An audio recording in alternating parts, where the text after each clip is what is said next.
नमस्कार, स्वागत है आप सभी का डीडी न्यूज के इस खास बुलेटिन एक्सप्रेस 100 में, जहां हम आपके लिए लेकर आते हैं राजनीति, मनोरंजन, देश, दुनिया, खेल और व्यापार जगत की सभी बड़ी खबरों को एक्सप्रेस यानी कि फटाफट अंदाज में। मैं हूं आपके साथ पराक्रम सिंह शेखावत।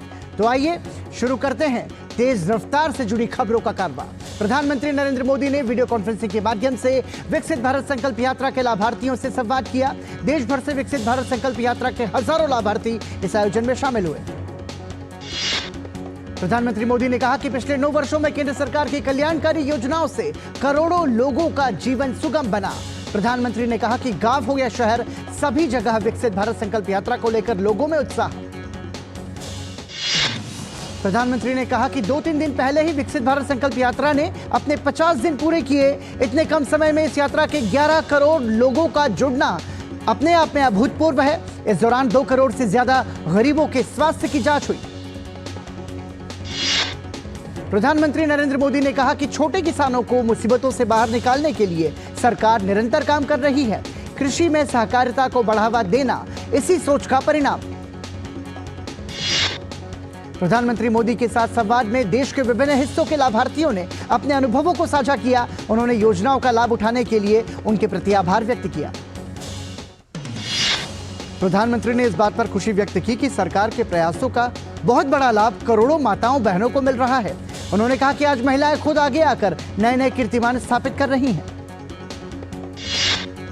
सोशल मीडिया पर प्रधानमंत्री नरेंद्र मोदी को लेकर की गई आपत्तिजनक टिप्पणी के बाद भारत ने दिल्ली में मालदीव के राजदूत इब्राहिम शाहिब को तलब कर कड़ा विरोध जताया।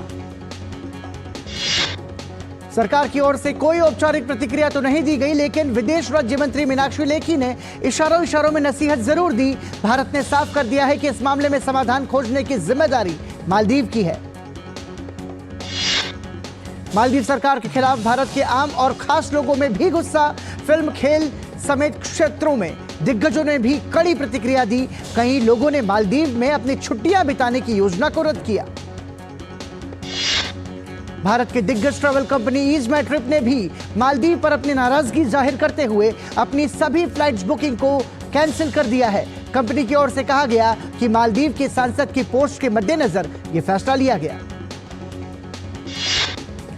इंडियन चैंबर ऑफ कॉमर्स ने मालदीव को बायकॉट और देशी टूरिज्म को बढ़ावा देने की अपील की है। मालदीव की पूर्व विदेश मंत्री दुनिया मामून ने नाराजगी जताते हुए कहा कि जिस तरह की भाषा का इस्तेमाल हुआ वह अस्वीकार्य है।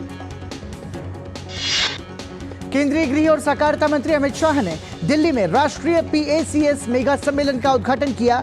पैक्स को ज्यादा लाभदायक बनाने और इसके जरिए ग्रामीण अर्थव्यवस्था को मजबूत करने के लिए मोदी सरकार ने नियमों में अहम बदलाव किए। केंद्रीय गृह और सहकारिता मंत्री सम्मेलन को संबोधित करते हुए उन्होंने कहा कि जन औषधि केंद्र ज्यादातर शहरी क्षेत्रों में स्थित हैं। इसका फायदा शहरों के गरीबों को ही मिलता था, लेकिन पैक्स के माध्यम से आज ग्रामीण क्षेत्र के लोगों को भी ये सस्ती दवाइयां उपलब्ध होने जा रही हैं। पिछले 9 सालों में गरीब जनता को गुणवत्ता युक्त दवाइयां पहुंचाने के लिए सरकार अपनी प्रतिबद्धता के प्रति दृढ़ है। उन्होंने कहा कि पैक्स के माध्यम से सस्ती दवाएं ग्रामीण इलाकों में मिल सके, इस दिशा में भी कदम उठाए गए। केंद्रीय स्वास्थ्य मंत्री मनसुख मांडविया ने कहा कि अभी तक देश में 10,500 पीएम जन औषधि केंद्र खोले जा चुके हैं। इन केंद्रों पर बाजार से 80 से 92% तक सस्ती दवाएं मिलती हैं। जन औषधि केंद्रों से रोजाना 12 लाख से 15 लाख लोग दवाएं ले रहे हैं। इस मौके पर 5 राज्यों महाराष्ट्र, बिहार, उत्तर प्रदेश, आंध्र प्रदेश और जम्मू कश्मीर में पैक्स के माध्यम से जन औषधि केंद्रों के सांकेतिक शुरुआत भी की गई। इसके लिए सर्टिफिकेट वितरित किए गए। वाइब्रेंट गुजरात ग्लोबल समिट के लिए गुजरात के गांधीनगर में तैयारियां जोरों पर। विश्व के कोने कोने से आने वाले प्रतिनिधियों के स्वागत के लिए अहमदाबाद और गांधीनगर में तैयारियां की गई। प्रधानमंत्री Narendra Modi vibrant Gujarat global summit 2024 का गांधीनगर में उद्घाटन करने वाले हैं। यह समिट 10-12 जनवरी को आयोजित की जाएगी। प्रधानमंत्री मोदी शीर्ष वैश्विक कंपनियों के मुख्य कार्यकारी अधिकारियों के साथ बैठक भी करेंगे। प्रधानमंत्री नरेंद्र मोदी के गुजरात के मुख्यमंत्री रहते हुए वाइब्रेंट गुजरात ग्लोबल समिट की शुरुआत 2003 में की गई थी। इस वर्ष गुजरात ग्लोबल समिट की थीम है gateway to the future. Gujarat global summit हर 2 वर्ष में एक बार आयोजित की जाती है। आज वाइब्रेंट गुजरात ग्लोबल समिट समावेशी वृद्धि और सतत विकास के लिए व्यापक सहयोग, ज्ञान साझाकरण और रणनीतिक साझेदारी के लिए सबसे प्रतिष्ठित वैश्विक मंचों में से एक के रूप में विकसित हुआ। वायुसेना प्रमुख air chief marshal V R. Chaudhary सोमवार को दिल्ली कैंट में चल रहे एनसीसी के गणतंत्र दिवस शिविर में पहुंचे। यहां उन्होंने एनसीसी कैडेट्स ने गार्ड ऑफ ऑनर दिया और वायुसेना प्रमुख ने गार्ड का निरीक्षण किया। वायुसेना प्रमुख एनसीसी की उपलब्धियों समेत एनसीसी की महान विभूतियों के बारे में भी उन्होंने जाना। कैडेट्स को संबोधित करते हुए वायुसेना प्रमुख ने सामाजिक सेवा और सामुदायिक विकास गतिविधियों में हिस्सा लेने के लिए एनसीसी कैडेट्स की सराहना की। अयोध्या में राम मंदिर में प्राण प्रतिष्ठा समारोह का आयोजन 22 जनवरी को हो रहा है। असम सरकार ने राज्य में 22 जनवरी को राज्य में ड्राई डे की घोषणा की। असम सरकार ने भी अपने स्तर पर राम मंदिर में प्राण प्रतिष्ठा कार्यक्रम को भव्य बनाने की कोशिश की। राज्य सरकार का कहना है कि ये दिन हर भारतीय के लिए बहुत महत्वपूर्ण दिन है, क्योंकि 500 वर्षों के बाद भगवान अपने भव्य मंदिर में प्रवेश करेंगे। श्री राम जन्मभूमि तीर्थ क्षेत्र के महासचिव चंपत राय ने कैलिफोर्निया के भक्तों द्वारा दान की गई एम्बुलेंस को हरी झंडी दिखाकर रवाना किया। उन्होंने कहा कि अयोध्या में भगवान रामलला की प्राण प्रतिष्ठा को लेकर हर राम भक्त कोई न कोई उपहार लेकर के अयोध्या पहुंच रहा है। देश में कोरोना के मामलों में फिर से बढ़ोतरी देखी जा रही है। 6 जनवरी 2024 तक 12 राज्यों से JN.1 वेरिएंट के कुल 682 मामले सामने आए। कोरोना के नए वेरिएंट JN.1 के सर्वाधिक मामले कर्नाटका से 199, केरल से 148, महाराष्ट्र से 139, गोवा से 47, गुजरात से 36, आंध्र प्रदेश से 30, राजस्थान से 30, तमिलनाडु से 26 और दिल्ली से 21 दर्ज किए गए। गुजरात के मुख्यमंत्री भूपेंद्र पटेल ने गांधीनगर में एनसीसी साइकिल रैली को हरी झंडी दिखाई। यह रैली एनसीसी के 75 वर्ष पूरे होने के उपलक्ष्य में आयोजित की जा रही है और यह तमिलनाडु के कन्याकुमारी से दिल्ली तक की दूरी तय करेगी। छत्तीसगढ़ कांकेर के पंखाजूर भाजपा के पूर्व नगर पंचायत अध्यक्ष असीम राय की अज्ञात लोगों द्वारा गोली मारकर हत्या के बाद पंखाजूर का माहौल गरमाया हुआ है। भाजपा कार्यकर्ताओं में काफी गुस्सा है। भाजपा नेता की हत्या के विरोध में पखानजूर शहर को बंद किया गया। चप्पे चप्पे पर पुलिस बल तैनात किए गए। वहीं पखानजूर में भाजपा नेता की हत्या को लेकर बस्तर आईजी सुंदरराज पी ने कहा कि जांच के बाद ही कुछ स्पष्ट हो पाएगा। भाजपा सांसद दिलीप घोष ने बंगाल में ममता सरकार की आलोचना करते हुए कहा कि राज्य में कानून व्यवस्था नाम की कोई चीज नहीं बची है। उन्होंने ईडी टीम पर हमले के मुख्य आरोपी शेख शाहजहां को गिरफ्तार न कर पाने पर भी ममता सरकार को निशाना बनाया।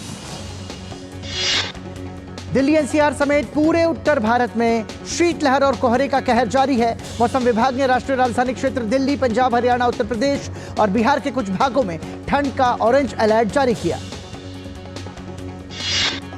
मौसम विभाग के अनुसार इन राज्यों में कड़ाके की ठंड जारी रहने का अनुमान। मौसम विभाग ने अगले 2 दिन के लिए पंजाब, हरियाणा, उत्तर प्रदेश, बिहार, उत्तराखंड, मध्य प्रदेश, झारखंड, ओडिशा, असम, मेघालय, मिजोरम और त्रिपुरा के कुछ हिस्सों में रात में और सुबह के समय घना कोहरा छाए रहने का अनुमान जताया।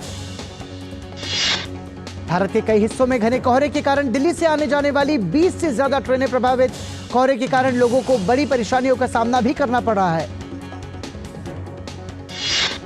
उत्तर भारत शीतलहर और कोहरे की चपेट में है। कड़ाके की ठंड के बीच 13 जनवरी तक चंडीगढ़ के सभी स्कूलों में कक्षा 8वीं तक फिजिकल मोड में नहीं होंगी कक्षाएं। स्कूल शिक्षा निदेशक ने इस संबंध में आदेश जारी किया। दिल्ली में शीतलहर को देखते हुए 5वीं कक्षा तक के सभी स्कूल 12 जनवरी तक बंद रहने के निर्देश दिए गए। वहीं उत्तर प्रदेश के नोएडा में कड़ाके की सर्दी और घने कोहरे के बीच 8वीं कक्षा तक की छुट्टी को 14 जनवरी तक के लिए बढ़ाया गया।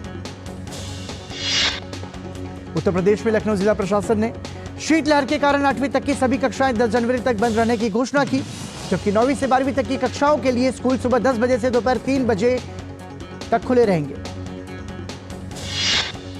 दिल्ली में कड़ाके की ठंड और कोहरे के बीच कर्तव्य पथ पर जवान गणतंत्र दिवस परेड रिहर्सल कर रहे हैं। 26 जनवरी को होने वाली परेड के लिए अलग अलग सेनाओं के जवानों ने परेड रिहर्सल की।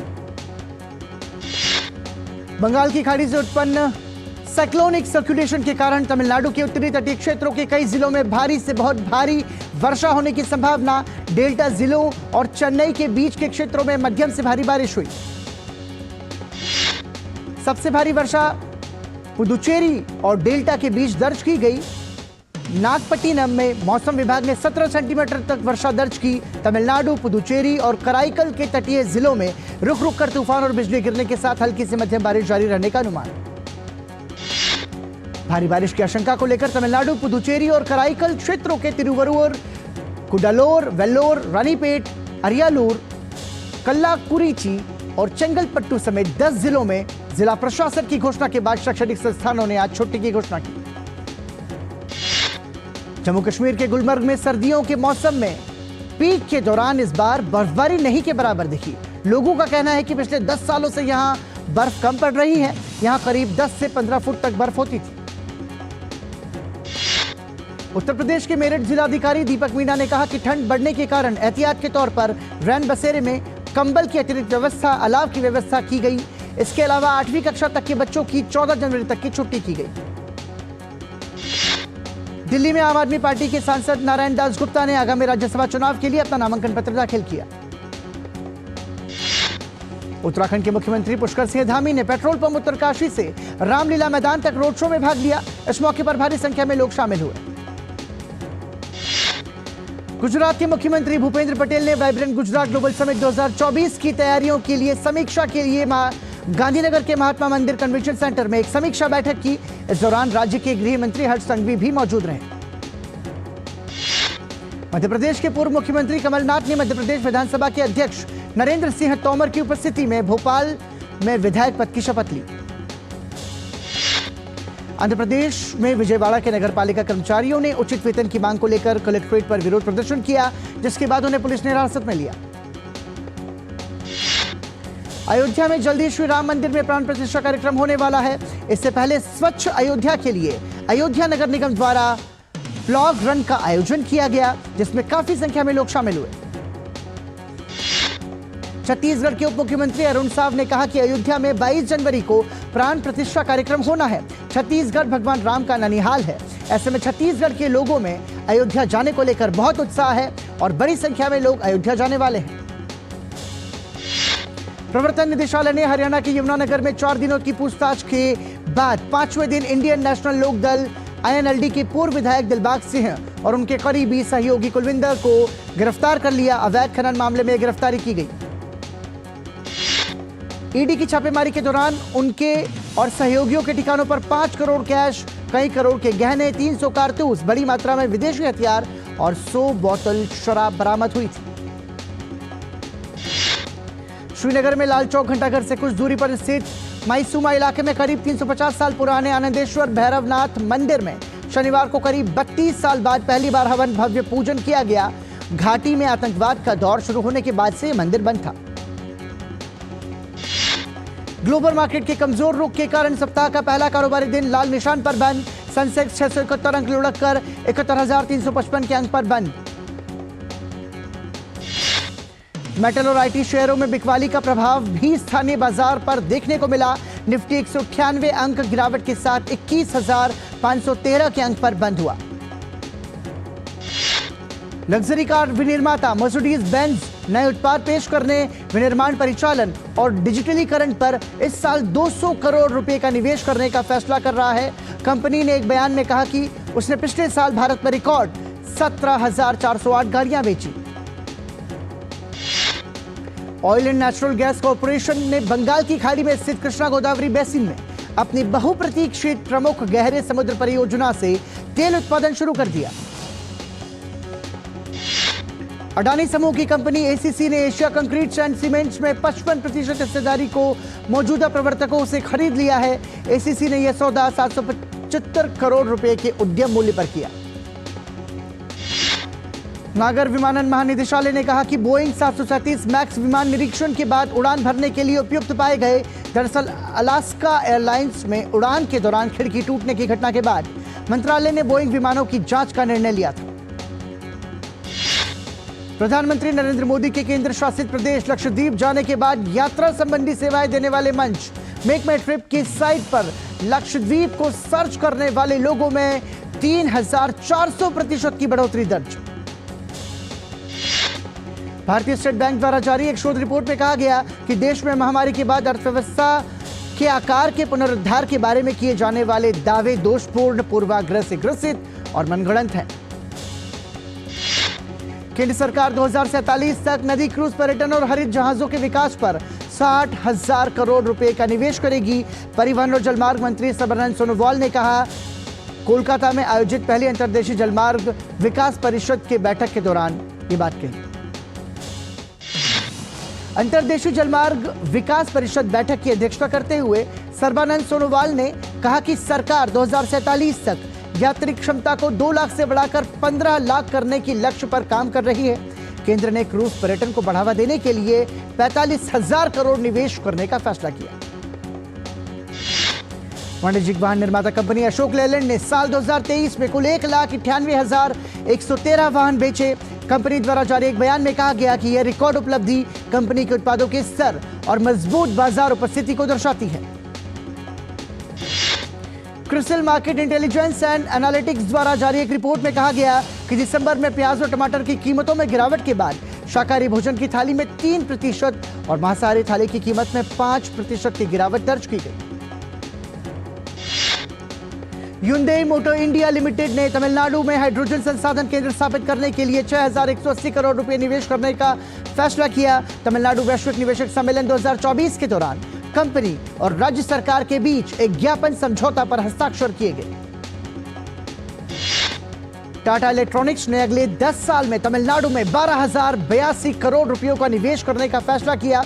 टाटा इलेक्ट्रॉनिक के इस निवेश से राज्य में 40,500 लोगों को रोजगार मिलने का अनुमान।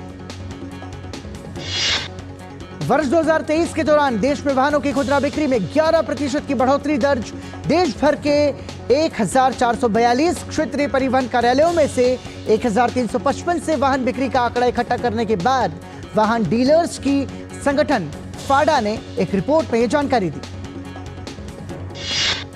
बांग्लादेश में संपन्न हुए आम चुनाव में अवामी लीग ने कुल 300 में से 204 सीटों पर जीत दर्ज की। इस जीत के साथ ही शेख हसीना चौथी बार निर्बाध बांग्लादेश के प्रधानमंत्री पद पर काबिज होने जा रही हैं। प्रधानमंत्री शेख हसीना ने लगातार 8वीं बार आम चुनाव में जीत दर्ज की। उन्होंने बांग्लादेश सुप्रीम पार्टी के प्रत्याशी एम निजामुद्दीन लश्कर को 2.49 लाख से ज्यादा वोटों के अंतर से हराया। उड़ान के दौरान अलास्का एयरलाइंस बोइंग 737 मैक्स 9 का टूटे हुए दरवाजे की जांच कर रही टीम ने ढूंढ निकाला है। राष्ट्रीय परिवहन सुरक्षा बोर्ड के अध्यक्ष निफर होमेंडी ने एक बयान में कहा कि घटना को लेकर जांच जारी है। फिलिस्तीनी दौरे पर गई जर्मनी की विदेश मंत्री एनालेना बेरबॉक ने कहा कि वेस्ट बैंक में रह रहे निर्दोष नागरिकों की रक्षा करना इजरायल का कर्तव्य। हाल ही में फिलिस्तीनी स्वास्थ्य मंत्रालय ने इजरायली हमले में 6 फिलिस्तीनियों की मारे जाने की बात कही थी। अमेरिकी विदेश सचिव एंटनी ब्लिंकन ने संयुक्त अरब अमीरात के राष्ट्रपति शेख मोहम्मद बिन जायद अल नहयान के साथ मुलाकात की। मुलाकात के दौरान दोनों नेताओं ने गाजा में जारी खूनी झड़प को समाप्त करने को लेकर भी चर्चा की। रूसी सैन्य बलों द्वारा यूक्रेनी शहर ज़ेपारिज़िया के आवासीय क्षेत्र को निशाना बनाकर किए गए हमले में 8 लोग गंभीर रूप से घायल। घटना को लेकर स्थानीय गवर्नर यूरी मलाश्को ने कहा कि रूस की ओर से 5 मिसाइलें दागी गई। ऑस्ट्रेलिया की सरकार ने देश में नाजी सलामी और आतंकवादी समूहों से जुड़े प्रतीकों के सार्वजनिक प्रदर्शन पर रोक लगाने वाले कानून को लागू कर दिया। अब किसी भी प्रतिबंधित और असामाजिक संगठन के प्रतीक चिन्ह को प्रदर्शित करने पर 12 महीनों तक की जेल की सजा हो सकती है। जर्मनी में सरकार द्वारा किसानों को डीजल पर दिए जाने वाली सब्सिडी को खत्म करने के फैसले के विरोध में हजारों किसान सैकड़ों सड़कों पर उतर आए। किसानों ने सरकार के फैसले के विरोध में म्यूनिख, बर्लिन समेत कई शहरों में हाईवे को जाम किया। पाकिस्तान की पूर्व प्रधानमंत्री नवाज शरीफ पर लगे आजीवन चुनाव प्रतिबंधों को हटाने को लेकर कोर्ट में सुनवाई हुई। सुनवाई के बाद सुप्रीम कोर्ट ने अपने फैसले को सुरक्षित रख लिया। पाकिस्तान में प्रधानमंत्री पद के लिए होने जा रहे चुनाव के पहले इस फैसले को लेकर काफी उत्साह। जकार्ता में चल रही एशियन राइफल पिस्टल चैंपियनशिप में भारत की ईशा सिंह ने स्वर्ण पदक जीतकर ओलंपिक के लिए कोटा हासिल किया। रिदम सांगवान ने महिलाओं के एयर पिस्टल इवेंट में कांस्य पदक जीतने में सफलता हासिल की। ये भारत का 15वां कोटा है जो पिछले ओलंपिक खेलों में भारत के निशानेबाजी में मिले कोटे के बराबर है। भारतीय निशानेबाज वरुण तोमर ने एशिया ओलंपिक क्वालिफिकेशन इवेंट में स्वर्ण पदक जीत लिया। वरुण ने 10 मीटर एयर पिस्टल इवेंट में पहला स्थान हासिल करके देश के लिए एक ओलंपिक कोटा भी हासिल किया। एशिया ओलंपिक क्वालिफिकेशन इवेंट में ही भारत के अर्जुन चीमा ने रजत पदक हासिल करने में सफलता पाई, जबकि वरुण, अर्जुन और उज्जवल की तिकड़ी ने टीम स्पर्धा में स्वर्ण पदक को अपने नाम किया। ब्रिटिश ओपन में महिलाओं की अंडर 17 स्पर्धा के फाइनल में अनाहत सिंह को रजत पदक से संतोष करना पड़ा। वहीं British junior open 2023 squash championship में भारत के युवा खिलाड़ी आर्यवीर दीवान ने कांस्य पदक जीत लिया। आर्यवीर को प्रतियोगिता के अंडर 15 वर्ग में मिस्र के फारूक मोहम्मद के हाथों 11-7, 12-10, 11-6 से हार झेलनी पड़ी। ऑस्ट्रेलिया की महिला क्रिकेट टीम ने दूसरे T20 में भारत को 6 विकेट से हरा दिया। इस जीत के साथ ही ऑस्ट्रेलिया ने 3 मैचों की सीरीज को 1-1 से बराबर भी कर लिया। तीसरा और निर्णायक मैच मंगलवार को खेला जाएगा। भारत से जीत के लिए मिले 131 रन के लक्ष्य को ऑस्ट्रेलिया ने 19 ओवर में 4 विकेट पर 133 रन बनाकर मैच जीत लिया। एलिस पेरी ने नाबाद 34 और कप्तान एलिसा हिली ने 26 रन बनाए। दीप्ति शर्मा ने 2 विकेट लिए। पूर्व दिग्गज फुटबॉलर मारियो जोगैलो को उनके परिवार और दोस्तों ने नम आंखों से अंतिम विदाई दी। जोगैलो की अंतिम यात्रा में हजारों खेल प्रशंसक भी शामिल हुए। लिवरपूल ने FA कप के चौथे दौर में स्थान बना लिया। तीसरे दौर के मुकाबले में लिवरपूल ने आर्सेनल को 2-0 से हराने में सफलता पाई। मैनचेस्टर सिटी ने भी आसान जीत के साथ FA कप के चौथे दौर में जगह बनाने में सफलता पाई। मैन सिटी ने हडर्सफील्ड टाउन पर 5-0 की बड़ी जीत हासिल की। FA कप में वेस्ट हैम यूनाइटेड और ब्रिस्टल सिटी के बीच खेला गया तीसरे दौर का मुकाबला 1-1 से बराबर रहा। वेस्ट हैम ने पहले और ब्रिस्टल सिटी ने दूसरे हाफ में गोल किया। पेरिस सेंट जर्मेन ने फ्रेंच कप में रिवेल पर 9-0 की बड़ी जीत हासिल की। PSG के लिए स्टार स्ट्राइकर एम्बापे ने हैट्रिक लगाने में सफलता पाई। सलमान खान की सुरक्षा में सेंधमारी करते हुए 2 संदिग्ध व्यक्तियों ने उनके फार्म हाउस में घुसने की कोशिश की। हालांकि सुरक्षा कर्मियों ने दोनों व्यक्तियों को पकड़कर पुलिस के हवाले कर दिया। अभिनेत्री वाणी कपूर अजय देवगन के साथ फिल्म रेड 2 में स्क्रीन शेयर करती हुई नजर आएंगी। तेजा सज्जा की फिल्म हनुमान 12 जनवरी से सिनेमाघरों में दस्तक देने की तैयारी है। हालांकि निर्माताओं ने घोषणा की है कि फिल्म के प्रत्येक टिकट पर मिलने वाली राशि में से 5 रुपये अयोध्या में बन रहे राम मंदिर निर्माण कार्य के लिए दिए जाएंगे। Talk show coffee with Karan season 8 के नए एपिसोड में अभिनेत्री नीतू सिंह और जीनत अमान एक साथ नजर आएंगी। रियलिटी शो बिग बॉस 17 अब अपने अंतिम पड़ाव की ओर। सीजन 17 का फिनाले 28 जनवरी को आयोजित किया जाएगा। लॉस एंजलिस में 81वें गोल्डन ग्लोब पुरस्कार समारोह का आयोजन किया गया। समारोह में फिल्म ओपनहाइमर को सर्वश्रेष्ठ फिल्म के खिताब से नवाजा गया।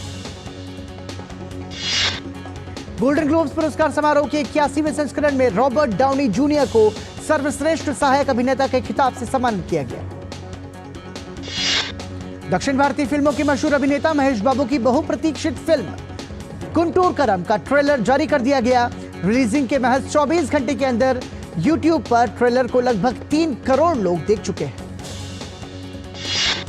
अमिताभ बच्चन ने पर्यटकों से लक्षद्वीप के खूबसूरत स्थलों के भ्रमण करने के लिए प्रोत्साहित किया।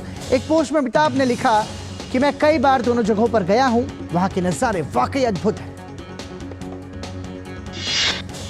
KGF फेम यश के जन्मदिन के अवसर पर समर्थकों द्वारा उनका एक कटआउट लगाने के दौरान दर्दनाक हादसा हो गया। कटआउट लगा रहे 3 लोगों की बिजली की चपेट में आने से दर्दनाक मौत हो गई। और इसी के साथ ही एक्सप्रेस न्यूज में अभी के लिए इतना ही, लेकिन DD न्यूज पर खबरों का सफर जारी है। देखते रहिए DD न्यूज। नमस्कार।